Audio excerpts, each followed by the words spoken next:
الحمد لله نحمده ونستعينه ونستغفره ونعوذ بالله من شرور أنفسنا ومن سيئات أعمالنا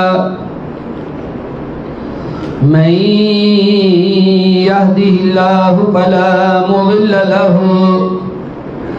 ومن يضلل فلا هادي له وأشهد أن لا إله إلا الله وحده لا شريك له وأشهد أن محمدًا عبده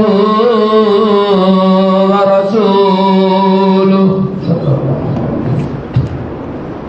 أما بعد فإن خير الحديث كتاب الله وخير الهدي هدي محمد صلى الله عليه وسلم وشر الأمور محدثاتها وكل محدثة بدعة وكل بدعة ضلالة وكل ضلالة في النار أما بعد فأعوذ بالله السميع العليم من الشيطان الرجيم بسم الله الرحمن الرحيم وإذ ابتلى إبراهيم ربه بكلمات فأتمهن قال إني جاعلك للناس إماما قال ومن ذريتي قال لا ينال عهد الظالمين. سب تعریفیں اللہ رب العزت کے لیے، بے شمار درود و سلام جناب حضرت محمد الرسول اللہ صلی اللہ علیہ وسلم کی شخصیت مبارکہ پر.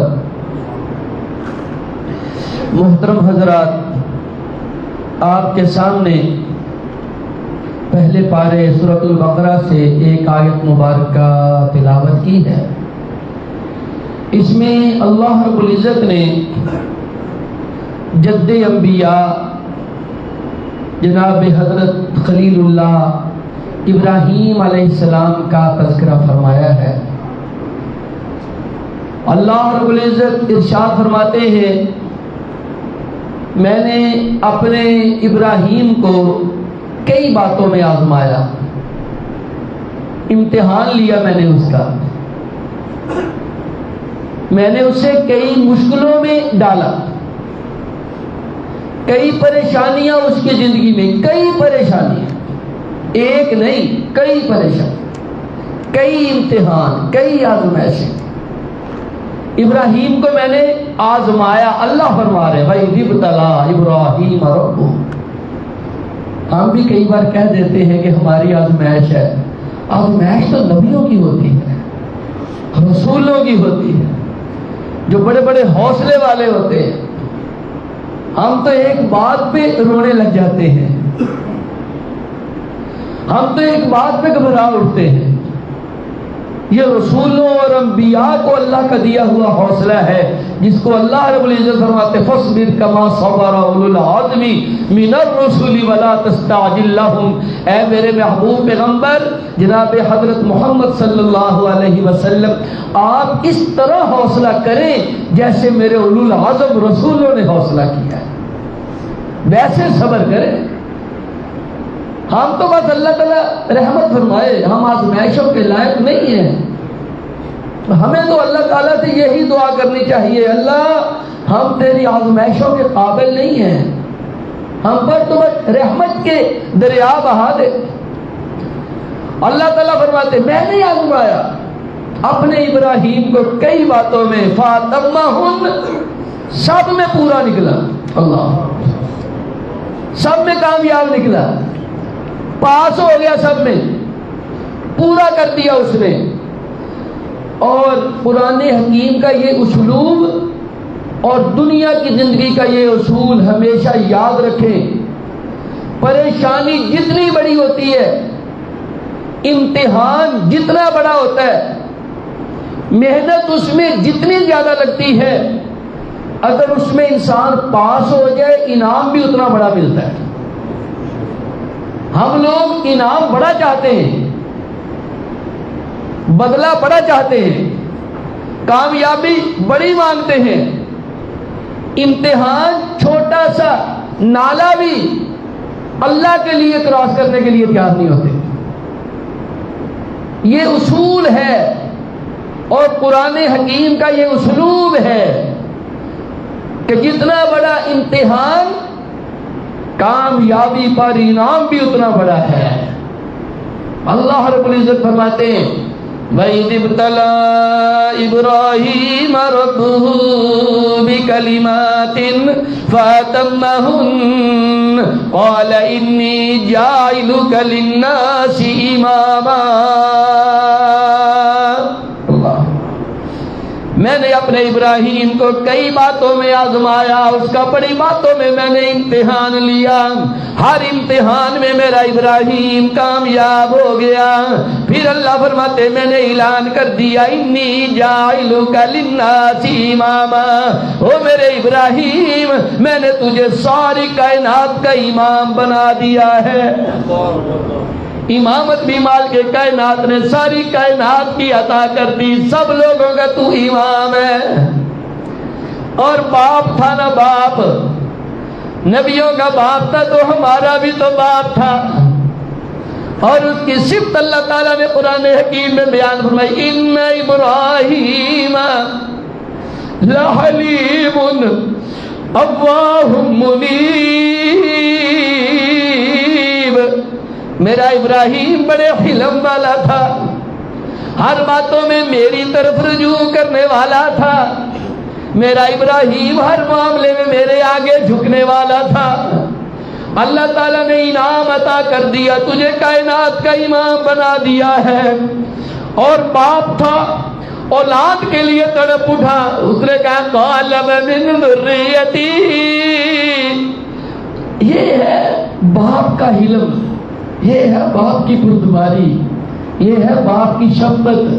اس نے کہا مولا مجھے تو امام بنا دیا، میری اولاد کو بھی بنا دینا، میری اولاد وَمِن ذُرِّيَّتِي،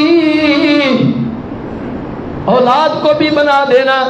مالک کائنات میں فرمایا بنا دوں گا، تیری اولاد کو بھی امام بنا دوں گا، لیکن شرط یہ ہے لا ینال عہد الظالمین، جو ظلم کے رستے پہ چل پڑا اس کے لیے میرا یہ وعدہ نہیں، ظلم کے رستے پہ چلنے والے کے لیے وعدہ نہیں، جو اللہ کی فرما برداری والے رستے پہ چلے، توحید کے رستے پہ چلے، رسالت کو قبول کر لے، اور پھر رو رو کے مالک کائنات سے دعائیں مانگا کرے ربنا هب لنا من ازواجنا وذرياتنا قرة اعين واجعلنا للمتقين اماما۔ اے اللہ ہمیں ہماری بیویوں میں، ہماری اولاد میں آنکھوں کی ٹھنڈک عطا کر دے، اور یہ اللہ کے حضور دعا مانگے اللہ ہمیں متقین کا امام بنا دے۔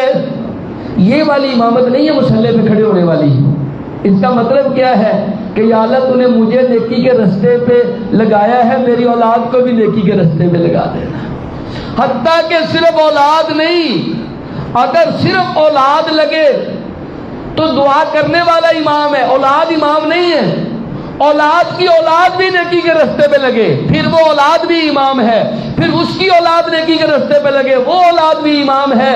اللہ اکبر۔ ابراہیم علیہ السلام کی دعا میں کتنی وسعت ہے، کتنا اس میں اللہ تعالیٰ نے مفہوم اور معنی رکھا ہے کہ میری پوری نسلوں کو ہی نیکی کا رستہ عطا کرتا ہے۔ ہمیں بھی یہ دعا کرنی چاہیے، اللہ صرف میری نسل یہ والی نہیں بلکہ نسلوں کی نسلیں، نسلوں کی نسلیں، اللہ کسی کو جہنمی نہ بنا دینا، اللہ میری نسلوں میں سے بھی سب کو جنتی بنا دینا۔ یہ دعا کیا کرے میرے بھائیوں، ابراہیم علیہ السلام کو مالک کائنات نے کہا تجھے لوگوں کا امام بنا دیا ہے. کہا اللہ میری اولاد کو بھی. مالک نے فرمایا ہاں تیری اولاد کو بھی. مطلب یہ ہے اس کا لا ینالو کا مطلب ہے یہ دعا تیری قبول ہے لیکن ظالموں کے حق میں نہیں ہے. لہذا نیکی کے رستے پہ چلیں, دعائیں کریں. ابراہیم علیہ السلام کی دعا کے میں بھی آپ داخل ہو جائیں گے انشاءاللہ تعالی. تو ابراہیم علیہ السلام کو اللہ تعالیٰ نے کئی باتوں میں آزمایا. کئی باتوں میں. کس میدان میں آزمایا؟ ابراہیم علیہ السلام کے آگے کون سا میدان تھا جس میں ابراہیم علیہ السلام نے زندگی کے ہر پہلو کا امتحان دیا ہے؟ انسان کو زندگی میں جس پہلو کے ساتھ واسطہ پڑ سکتا ہے, والدین کے ساتھ معاملہ ہو سکتا ہے, اس میں بھی اللہ نے آزمایا. گھریلو زندگی میں اللہ نے آزمایا. قوم کے معاملے میں اللہ تعالیٰ نے آزمایا. معاشرتی معاملات میں اللہ تعالیٰ نے آزمایا. پہلے گھر کی ہجرت ہے اس میں آزمایا, پھر وطن کی ہجرت ہے اس میں آزمایا, پھر قوم کے سامنے اللہ کی توحید کا علم بلند کیا, قوم مخالفت پر اتر آئی اس میدان میں آزمایا. پھر قوم نے کہا آگ میں ڈال دیا جائے, پھر آگ میں جانا قبول کر لیا اس میدان میں آزمایا. پھر کہا وطن چھوڑ دے, پھر وطن چھوڑ دیا اس میں اللہ تعالیٰ نے آزمایا. پھر رستے میں اولاد نہیں ہے, اولاد کی دعائیں کر رہا ہے ابراہیم. اس خواہش کے حصول میں بھی اللہ تعالیٰ نے ابراہیم کو آزمایا.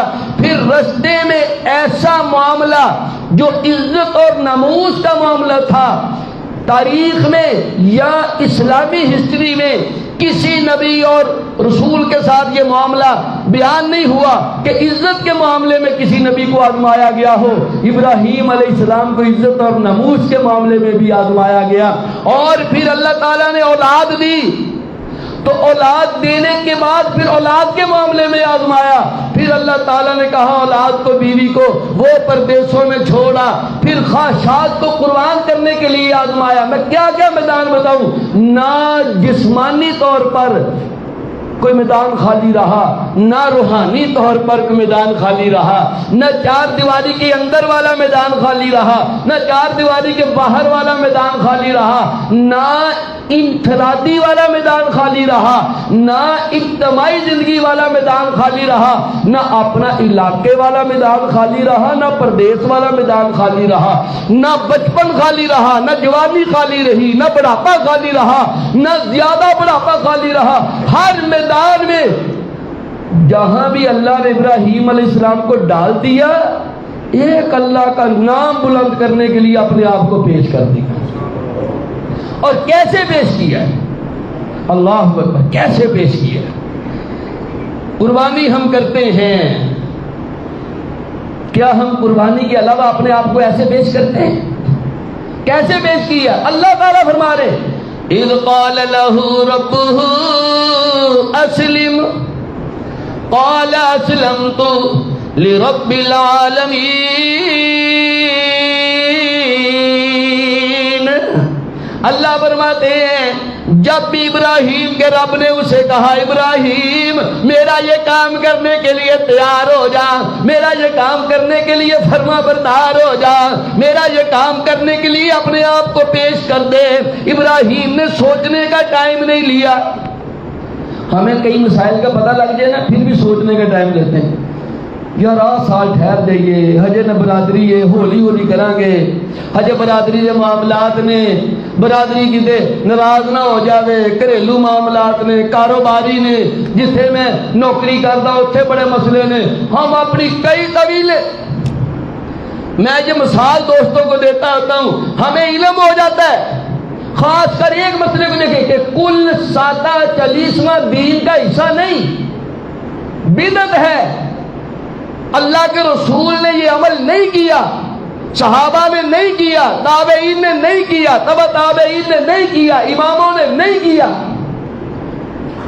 پتہ لگنے کے باوجود کہ یہ بدعت ہے اور بدعت کا بہت بڑا نقصان ہے مسلمان کی زندگی کا, پھر بھی ہم کہتے ہو جی دیکھو جو برادری ساری عمر کیتا ہے مولوی صاحب ہولی ہولی، پتہ نہیں زندگی کتنی ہے، تجھے کیا پتا ہولی ہولی کا ٹائم ہے کہ نہیں تیرے پاس؟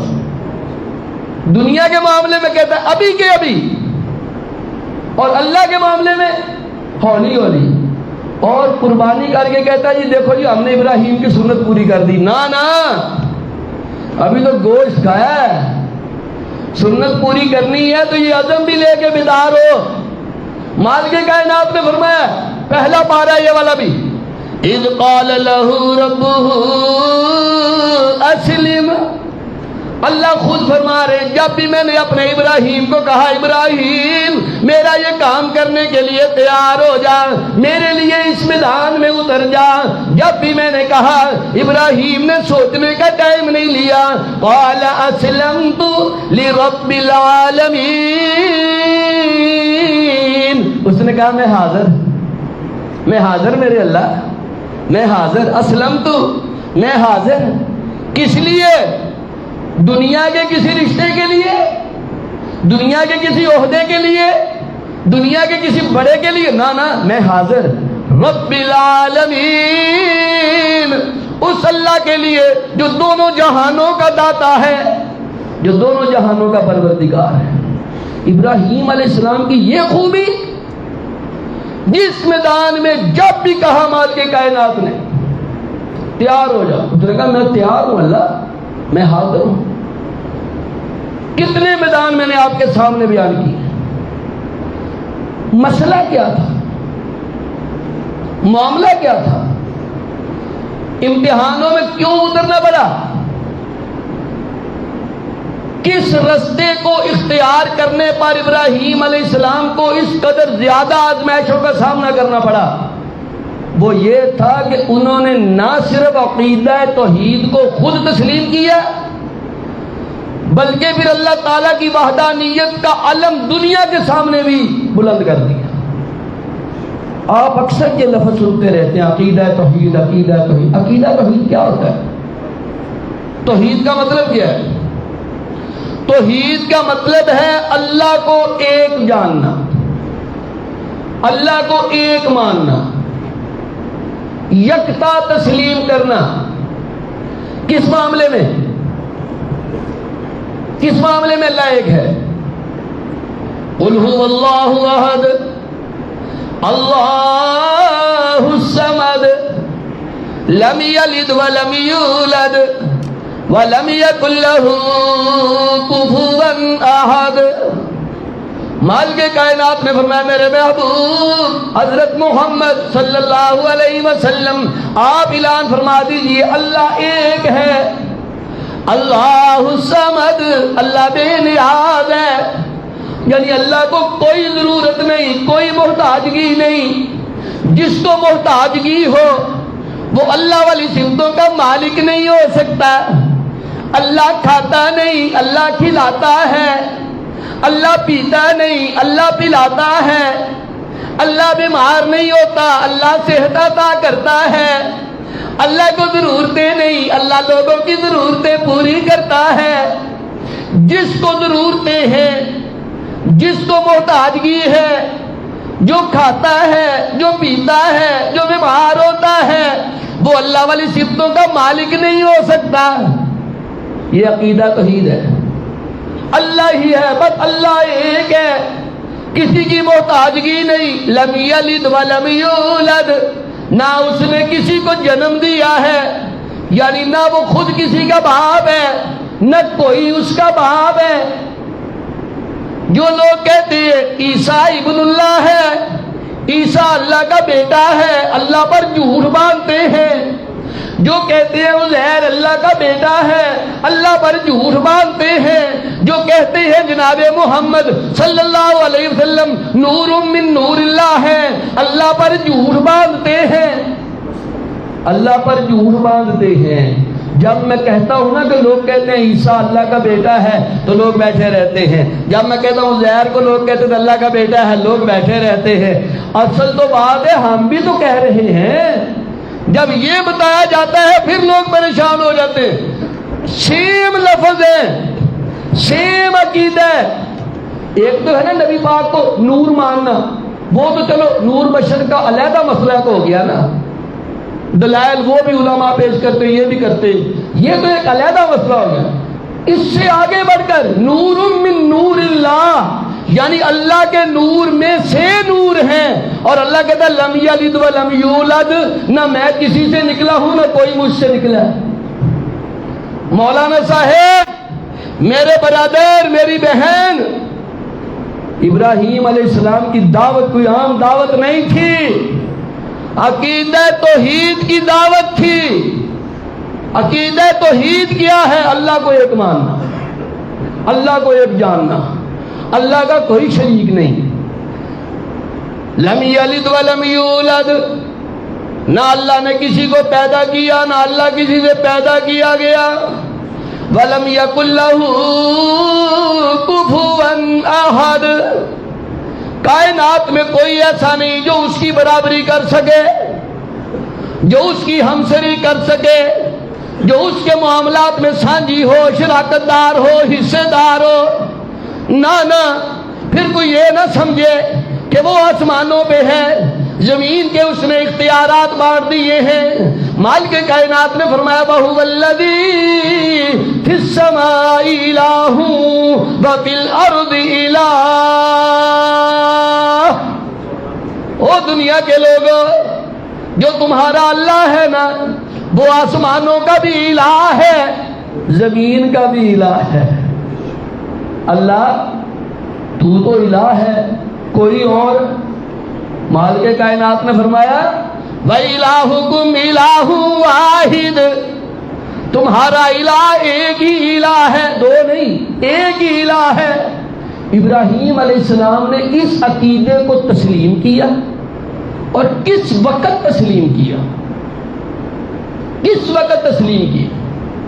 ابراہیم علیہ السلام کی میٹھی میٹھی تقریر کرنی تو بڑی آسان ہے۔ اسماعیل علیہ السلام کو لے گئے جی، لٹا دیا جی، چھری پھیری جی، یہ بھی اس کا واقعہ ہے، اس میں بھی بڑے بڑے سبق ہیں۔ ٹائم ہی اتنا بچتا ہے، یہ تو کئی جمعوں کا موضوع ہے۔ اللہ کے لاگے ایک ایک پہلو ہے، ہم تو وہ خلاصے کے طور پر بیان کرنے کی کوشش کرتے ہیں۔ اور ابراہیم علیہ السلام نے کس وقت میں یہ کہا ہے؟ آپ کبھی تاریخی طور پر کتابیں پڑھیں، اس زمانے کی تصویر آپ کے سامنے آئے گی۔ عراق کا ایک قصبہ اور اس کا نام تھا اور الف رے، اور وہاں پیدا ہوئے تھے ابراہیم علیہ السلام۔ جس علاقے میں پیدا ہوئے، اس علاقے میں 5000 بزرگوں کی مورتیاں بنا کر لوگوں نے رکھی ہوئی تھی۔ 5000، اور ان کی نظر و نیاز کرتے تھے، ان کی عبادت کرتے تھے، ان کے ساتھ مشکلیں حل کروانے کے لیے جاتے تھے، چھوٹے بڑے۔ اور پھر ہر شہر میں، ہر علاقے میں، دیہات ہوا، شہر ہوا، اس میں چھوٹے چھوٹے بزرگوں کی مورتیوں کے علاوہ ایک کسی بڑے بزرگ کی مورتی بھی ہوتی تھی، وہ سب کا بڑا ہوتا تھا۔ مطلب یہ تھا یہ چھوٹے سارے اس کو کہتے ہیں، پھر یہ سارے کام کرواتا ہے۔ اور وہ بزرگ فوت ہو چکے ہوئے تھے جن کی مورتیاں بنائی ہوئی تھی، اور جو سب سے بڑا جس کو سمجھتے تھے اس کو وہ کہتے تھے رب البلد، یہ اس شہر کا داتا ہے۔ استغفر اللہ، یہ اس شہر کا داتا ہے۔ شرک کرنے والوں کے معاملات اور حالات اور عقائد ہر زمانے میں ایک جیسے رہے، ایک جیسے رہے۔ سنا تو ہوگا آپ نے، نہ کہوں گا تو ہو سکتا ہے اس موضوع کے ساتھ خیانت ہو جائے۔ سنا تو ہوگا آپ نے، قوال کہتے ہیں تقدیر بدلنے والے دا ہے بھی لاہور دے ڈیرا، سنا تو ہوگا آپ نے۔ استغفر اللہ، استغفر اللہ۔ یہی عقیدہ تھا وہ جہاں ہمارے ابراہیم علیہ السلام کو اللہ تعالیٰ نے دعوت توحید کے لیے بھیجا۔ کہتے تھے یہ جو بڑا بزرگ ہے، یہ رب البلد، یہ اس شہر کا داتا ہے، اور سنا تو آپ نے ہوگا، لوگ کہتے ہیں تقدیر بدلنے والے دا ہے بھی لاہور دے ڈیرا، تو داتا داتا کہندا رہو او کدی تے پچھی کیڑا کیڑا کہتا تو بس اپنا کام کیتی جی، اللہ کو نہ داتا کہے، اللہ کو آوازیں نہ دے، اور وہ اللہ جو تیری میری ایک آواز میں کہتا ہے لبیک یا عبدی، میں میرے بندے میں حاضر ہوں، مجھے پکارا ہے، اسے چھوڑ کر اوروں کو آوازیں مرواتے ہو اور کہتے ہو بس تو آوازیں مارتا رہے، کبھی تو وہ پوچھے گا۔ اور اس کے آگے بڑے شرکی الفاظ ہیں، اجازت نہیں دیتا دل کی آپ کے سامنے وہ الفاظ نہیں پڑھو۔ اور تقدیر بدلنے والا عرش میں رہتا ہے، عرش والا تقدیریں بدلتا ہے۔ وہ کہتا ہے ان اللہ لا یغیر ما بقوم حتی یغیروا ما بانفسہم، اللہ وہ ہے جب تک وہ بندہ خود اپنی حالت کو بدلنا نہیں چاہتا پھر وہ بھی نہیں بدلتا۔ حالات بدلنے والا دن کو رات کر دے، رات کو دن کر دے، صبح سے شام کر دے، بارش ہو دن لے آئے، دن ہو بارش کر دے، جیسے اس کی مرضی ہے، جیسے چاہتا ہے، جتنا چاہتا ہے، جہاں چاہتا ہے، ویسے صرف اور صرف اللہ کا حکم چلتا ہے۔ اس کو عقیدہ توحید کہتے ہیں۔ 5000 جس علاقے میں بزرگوں کے تصویریں بنا کر، مورتیاں بنا کر رکھی ہوں اور ان کی پوجا کی جاتی ہو، اور پھر ہر شہر کی ایک بڑی مورتی ہو جس کو رب البلد کہا جاتا ہو، اور پھر اس مورتی پر ہر وقت ایک عورت وقف کی جاتی ہو، اور اس بات کو باعث عزت سمجھا جائے، استغفر اللہ کہ ہماری بیٹی، ہماری بہن، اس کی عزت وہاں مجاوروں کے کام آئی ہے، استغفر اللہ۔ اور پھر یہیں پر بس نہیں، آپ اسلامی تاریخ اٹھا کر کے دیکھیں، قبل اسلام کی تاریخ اٹھا کر کے دیکھیں، ہر بزرگ کی مورتی کے نام کئی کئی ایکڑ زمینیں وقف تھی، کئی مربع زمینیں وقف تھی۔ وقف ہوتی ہے نا، وقف کرتے تھے لوگ بزرگوں کی مورتیوں کے نام پر، اور ان زمینوں کی کمائی عام بندہ نہیں کھا سکتا تھا، صرف مجاور ہی کھاتے تھے۔ باقی آپ سمجھدار ہیں، ساری بات آپ کو سمجھ آ رہی ہے۔ شرک کرنے والوں کے عقائد کیسے آپس میں ملتے ہیں، کیسے بالکل ایسے جیسے دونوں پاؤں کے جوتے برابر ہوتے ہیں، ایسے ہی شرک کرنے والوں کے عقائد آدم علیہ السلام کے بعد جب نوح علیہ السلام کی قوم میں شرک شروع ہوا، تب سے لے کر قیامت تک جہاں جہاں شرک ہوتا رہے گا، سب کے عقائد آپس میں اسی طرح آپ کو ملتے نظر آئیں گے۔ صرف آنکھیں کھول کر قرآن کو پڑھنے کی ضرورت ہوگی، آپ کو پتہ لگ جائے گا۔ انبیاء کی سیرت پڑھیں، اس علاقے میں جہاں ابراہیم علیہ السلام اور میں پیدا ہوئے، اس میں ایک بہت بڑی بزرگ کی مورتی تھی جس کا نام تھا ننار۔ اس کی بڑی مورتی بنا کر شہر کے بڑے چوک میں رکھی ہوئی تھی، باقی سارے چھوٹے تھے، اور لوگ سمجھتے تھے اس علاقے کا جو نظام ہے نا وہ اس کے پاس ہے، اس علاقے کا نظام اس کے پاس ہے، وہ اس کی جو میں نہیں جا سکتا، جیسے ہماری پنجابی میں کہتے ہیں اپنی اپنی جواں بنڈیاں ہوئی ہیں۔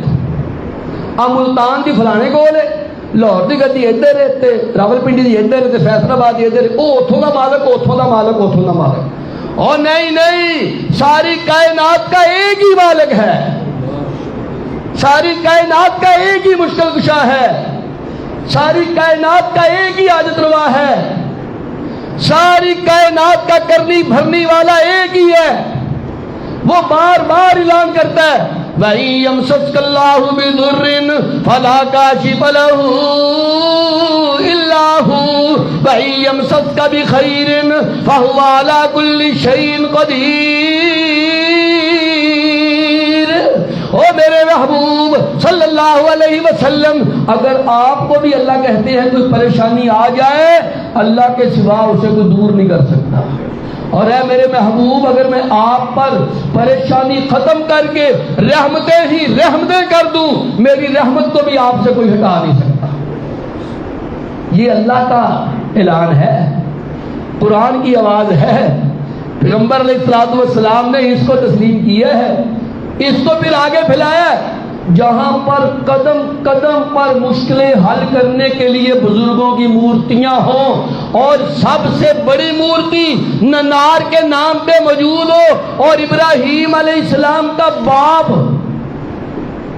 ابراہیم علیہ السلام کا باپ اس شرک کو کرنے میں اور پھیلانے میں آگے آگے ہو، وہاں اللہ کہے ابراہیم تجھے میں نے اپنے لیے پسند کر لیا ہے، وہاں اللہ فرمائے ابراہیم اب میں نے تجھے اپنے لیے پسند کر لیا ہے۔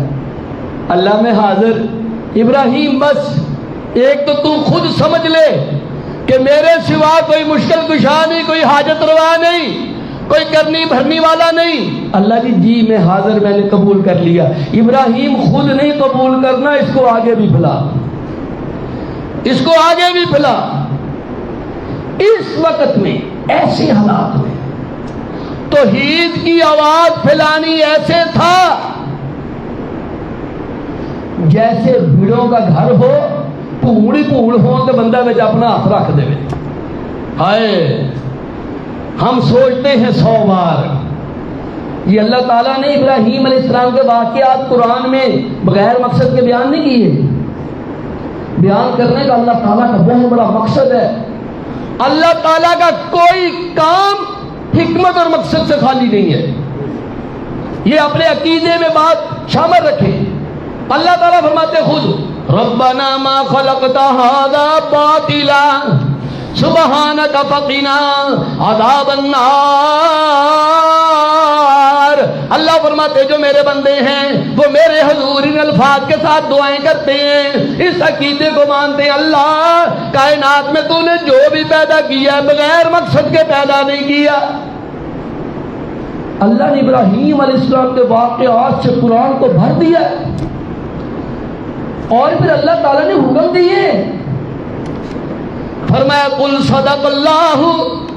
چوتھا پارہ میرے بھائی، قرآن سے محبت کر لے، قرآن سے محبت کر لے۔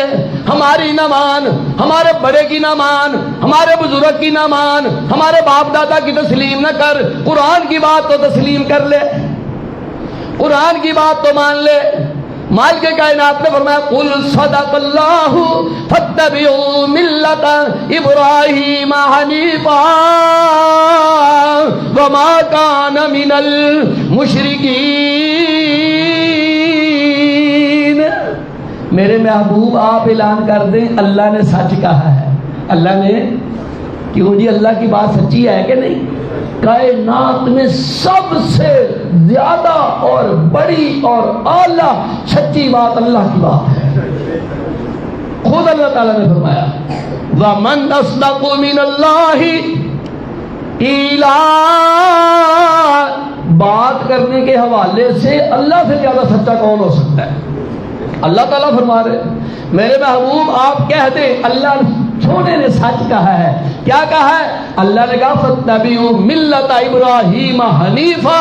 اس عقیدے کو قبول کرو، اس مسلک کو قبول کرو، اس توحید کو قبول کرو، اس مذہب کو قبول کرو جو مذہب ابراہیم علیہ السلام کا مذہب ہے، جو عقیدہ ابراہیم علیہ السلام کا عقیدہ ہے، جو رستہ ابراہیم علیہ السلام کا رستہ۔ اللہ نے فرمایا اس رستے پہ چلو، اور وہ کیا رستہ تھا؟ وما کان من المشرکین۔ میرا ابراہیم میرے ساتھ شرک کرنے والا نہیں تھا۔ اتنی مشکلات اللہ صرف ایک عقیدے کی وجہ پر، عقیدہ توحید۔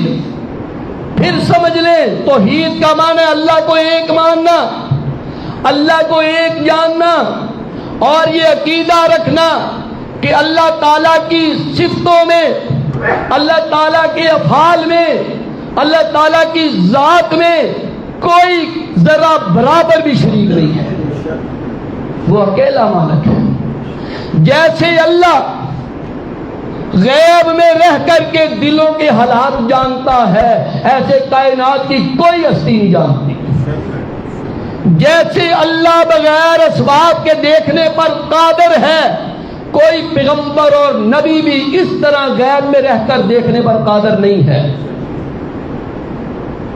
عقیدہ سمجھ لیں، انبیاء کا بڑا مقام ہے، بڑی شان ہے، بڑا ادب ہے.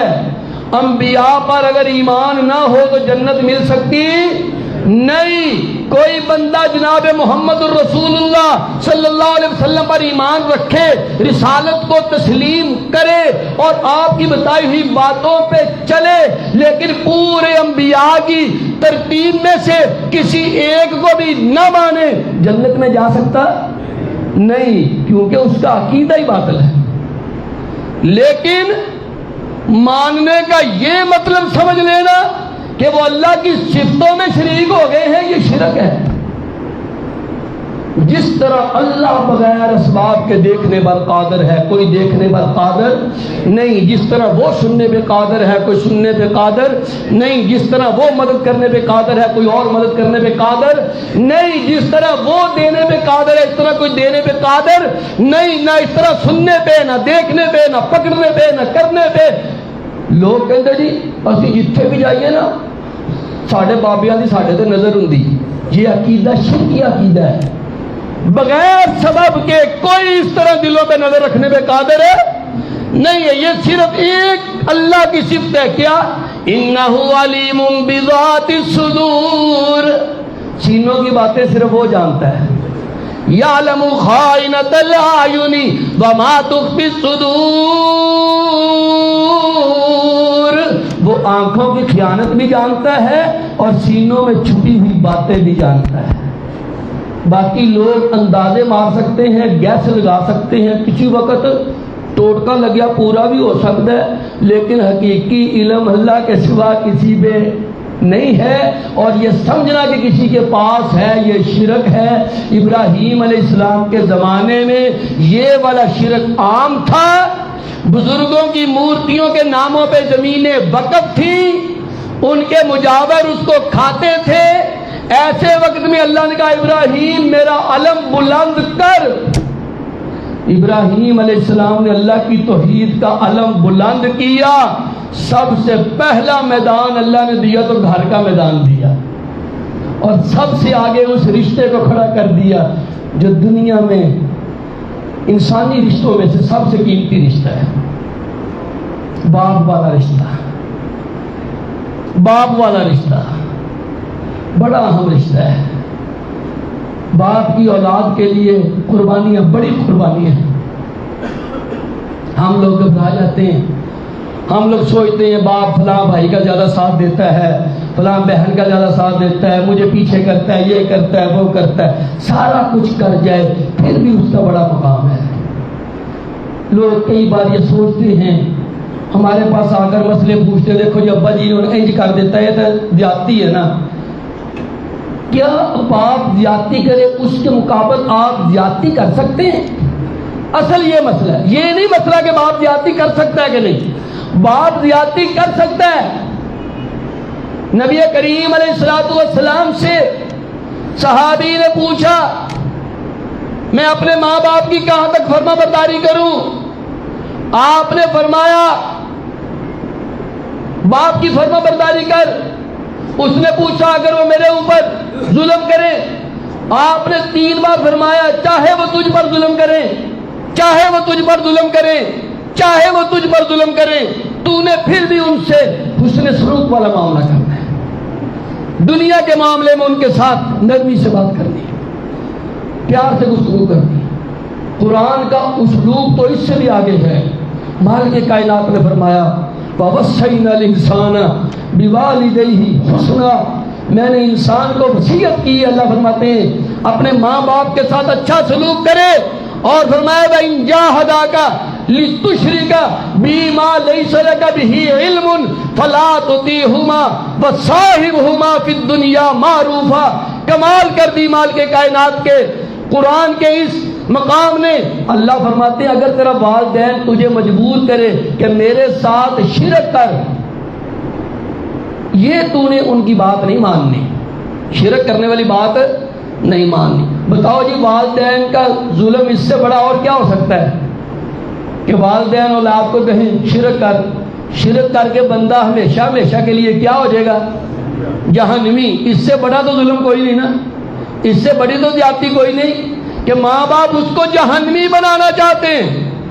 اللہ فرماتے تو نے جہنمی نہیں بننا، یہ بات نہیں قبول کرنی، لیکن اس کا یہ مطلب نہیں کہ اب تو ان کے ساتھ جو مرضی کرنا نا، وصاحبہما فی الدنیا معروفا، شرک والی بات پہلے بیان کی ہے اور ماں باپ کے ساتھ حسن سلوک بعد میں بیان کیا ہے کہ اتنی بڑی زیادتی کے باوجود بھی تیرے والدین تیرے حسن سلوک سے محروم نہیں ہونے چاہیے۔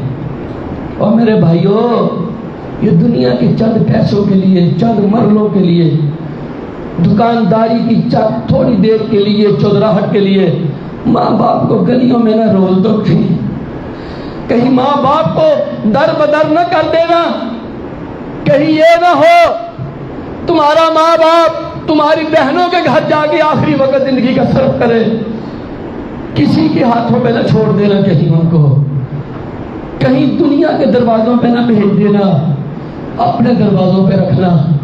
انہوں نے ساری عمر تم لوگوں کو اپنے دروازوں پہ رکھا ہے، خود کھلایا، جوان ہونے تک بچوں کی کئی نافرمانیاں ماں باپ برداشت کر جاتے ہیں۔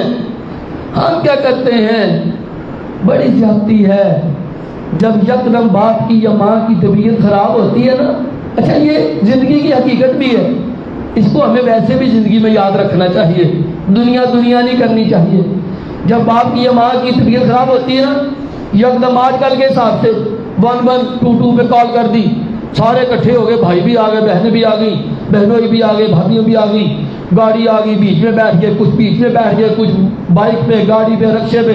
ہسپتال چ میلہ لگیا ہوگا، جی ہسپتال والے داخل کر لیں، 2 دن بعد میلہ مک گیا ہوتا تو گھر دے فرد رہ جاتے ہیں۔ پھر وہ کہتے بھی سویرے تو آنا تو شامی تو آنا ہے۔ جدو دیکھتے معاملہ لمبا ہو گیا تو سویر والا کہنا تینوں پتہ نہیں سی، گھنٹہ اتنے ہو گیا کتنے مریا رہے ہیں، ساری رات میں جاگ، پھر آپس لڑن لگ۔ اے انسانی زندگی ہے، تیری میری زندگی یہ ہے۔ ہم نے جن رشتوں کے لیے اللہ کے دین کو پس پشت ڈالا ہوتا ہے، آج وہ تیرے میرے پاس ٹائم دینے کے لیے لڑ رہے ہوتے ہیں۔ وہ کہنا آج تیری باری ہے، تینوں بھی اپنے نے بہت کچھ دیتا ہے، اور کہنا نہیں آج تیری باری، میں کل کا ٹائم دیتا ہوا۔ پھر وہ بیچارہ کبھی کبھی ایسے بیٹھا ہوتا ہے کہ اس کے چہرے کے اوپر سے کوئی مکھیاں اڑانے والا بھی نہیں ہوتا، اس کے ہاتھوں کو کوئی دھونے والا بھی نہیں ہوتا، اس کے کوئی کپڑے بھی تبدیل کرنے والا نہیں ہوتا۔ اور میرے بھائیوں، یہ وہ ماں باپ ہیں جنہوں نے اپنی جوانیاں تمہارے لیے بسر کر دی اور صرف کر دی اور قربان کر دی۔ آج ان کو اتنا نہ رلانا کہ کل کو ہم اسی مقام پہ کھڑے ہوں اور ہمارے کوئی آنسو پوچھنے والا نہ ہو۔